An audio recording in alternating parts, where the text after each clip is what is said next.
అందరికీ నమస్కారం. పూజ్యులైన ప్రసాద్ అన్న గారికి నా సైడ్ నుంచి సారీ అండి. ఎందుకంటే నేను శని ఆదేశంలో వేరే పార్టీని జాయిన్ అవ్వడం జరిగినది.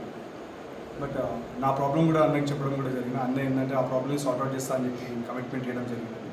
అండ్ ఇటువంటి మిస్టేక్ ముందు జరగకూడదు అని కమిట్మెంట్ ఇస్తాను. Thank you. నిన్న జరిగిన సంఘటన మా ఎన్ఎస్యుఐ యూత్ కాంగ్రెస్కి సంబంధించి కాంగ్రెస్ పార్టీకి సంబంధించిన శ్రీకాంత్ నాయక్ బీజేపీ కండువ కప్పుకున్న మాట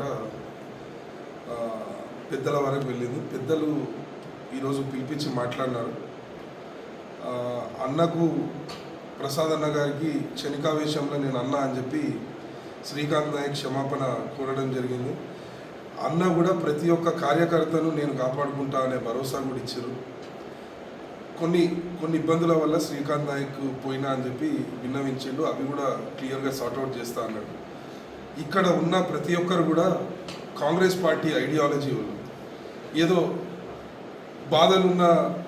బాధలున్నోని చూసి, లేకపోతే ఏదో చిన్న ప్రాబ్లమ్స్ ఉన్నోని చూసి వాళ్ళు టార్గెట్ చేసి వాళ్ళ ఇంటికి పోయి మాట్లాడి తీసుకొని పోయి ఇవన్నీ కూడా మేము తీవ్రంగా ఖండిస్తున్నాం. ఎందుకంటే మీరు నిజంగా మీ భావాజాలాలతోటి ఉన్న వాళ్ళని తీసుకోండి. ఇది కాంగ్రెస్ పార్టీ ఐడియాలజీ.